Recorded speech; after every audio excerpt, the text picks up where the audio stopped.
अस्सलामुअलैकुम वरहमतुल्लाहि ताला वबरकातुहू। प्यारे दोस्तों, देखें आज के दौर में बहुत से ऐसे लोग हैं जिनके जहन में एक सवाल पैदा होता है। सवाल क्या होता है भाई? सवाल ये होता है कि क्या हम बगैर अंडरवियर या बगैर अंडर गारमेंट्स के नमाज पढ़ सकते हैं या नहीं पढ़ सकते हैं? क्या बगैर अंडरवियर की हमारी नमाज हो जाएगी या नहीं होगी? और इस मसले को पूछने के लिए बहुत से ऐसे लोग हैं जो शर्मिंदगी का बाइस महसूस करते हैं और इस मसले की हकीकत से नाआशना होते हैं। उनको हकीकत मसला पता नहीं होता है। तो प्यारे दोस्तों, मैं इसी के ताल्लुक से आपको बताने वाला हूँ। गुजारिश ये है कि आप वीडियो में आखिर तक बने रहें और इस मसले की हकीकत आप भी जानें, अपने घर वालों को भी बताएं और अपने साथियों और दोस्तों को भी बताते जाएं ताकि उनको भी हकीकत मसला क्या है ये पता चल जाए।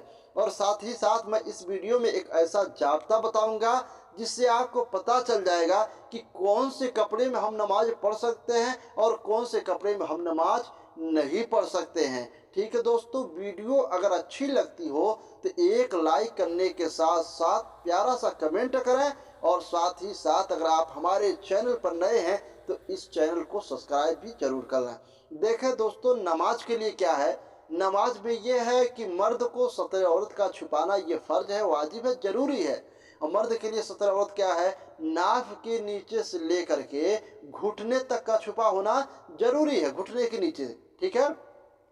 और वहीं पे बात कर लें औरत का, तो औरत का ये है कि चेहरा और हथेली और पाँव का जो पंजा है इसके अलावा सारे बदन का ढका होना ये फर्ज है, वाजिब है। किस में? ये हालत नमाज में है। यानी हालत नमाज में भी जो है कि उस औरत को अपना चेहरा खोलना जरूरी है। वो औरत नमाज पढ़ेगी, हालत नमाज में जो है कि उसको चेहरा ढकना ये जरूरी नहीं है।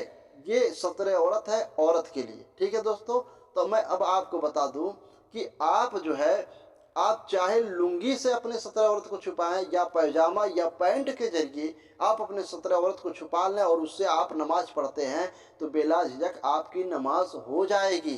ठीक है। इसमें अंडरवियर या अंडरगारमेंट्स की कोई बात नहीं है, इसलिए कि सतर औरत छुपाना फर्ज है। ठीक है। और मैं जानता हूं कि जहां तक अंडरवियर से आपकी सतर औरत नहीं छुपती, सतर औरत छुपाने के लिए या तो तहबंद का पहनना जरूरी है या फिर पैजामा या पैंट वगैरह का पहनना जरूरी पड़ेगा। ठीक है दोस्तों, तो आप इसे समझ गए कि चड्डी या फिर अंडरगारमेंट बनियान जिसको कह लीजिए उसके बगैर नमाज होगी या नहीं होगी। आप हकीकत समझ गए होंगे कि इससे कोई ताल्लुक नहीं है। ताल्लुक ये है कि सतर औरत का छुपा होना जरूरी है नमाज की हालत में। ठीक है दोस्तों, और उसमें भी ये है कि ऐसा नहीं है कि सिर्फ आप पैजामा या तहबंद या फिर जींस के जरिए अपनी सतर औरत को छुपा सकते हैं, नहीं, बल्कि आप तौलिया के जरिए या चादर के जरिए भी अपने जो है कि सतर औरत को छुपा करके नमाज पढ़ेंगे, आपकी नमाज हो जाएगी, कोई दिक्कत नहीं है। बिला झिझक आप देखते होंगे और आप जानते भी होंगे, आप किसी से पूछे भी होंगे या किसी से सुने भी होंगे कि जब हाजी लोग हज करने के लिए जाते हैं या फिर कोई उम्रा करने के लिए जाता है तो वहाँ पर एक चादर लपेटी जाती है नीचे तहबंद की शक्ल में, और उसके नीचे जो है कि गारमेंट अंडरवियर पहनना ये जरूरी नहीं है। और वहाँ पे लोग अंडरवियर वगैरह कोई कपड़ा ही नहीं पहनते। ठीक है। वहाँ पे क्या होता है, तहबंद पहना जाता है, लुंगी की तरह बांधी जाती है और ऊपर आपको बंडी भी पहनना ये मना है। हालत हज या हालत उम्रा में सिर्फ चादर का अपने जिस्म के ऊपर डालना ये जरूरी है, हालत उम्रा हालत हज में। तो वहाँ पर भी हालत हज में जो है कि उम्रे की हालत में या फिर हज के अहराम की हालत में लोग नमाज पढ़ते हैं और ये नमाज उससे हो जाएगी, कोई दिक्कत नहीं है।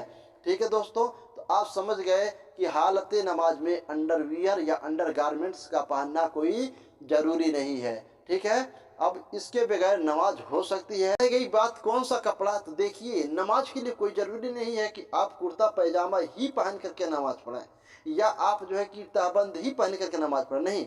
बल्कि नमाज के लिए सत्र औरत का छुपाना जरूरी है। चाहे आप पैंट के जरिए सत्र औरत को छुपा लें, या तहबंद के जरिए सत्र औरत को छुपा लें, या फिर पैजामे के जरिए सत्र औरत को छुपा लें, या चादर के जरिए सत्र औरत को छुपा लें, और उसमें आपका सत्र औरत जो है ढक गया तो उसकी हालत में आप नमाज पढ़ सकते हैं। इससे कोई दिक्कत और कोई हर्ज नहीं है। प्यारे दोस्तों, इस वीडियो को आगे शेयर जरूर करें ताकि जिनको इस मसले के बारे में हकीकत नहीं मालूम है उनको भी ये मसले के बारे में हकीकत मालूम हो जाए।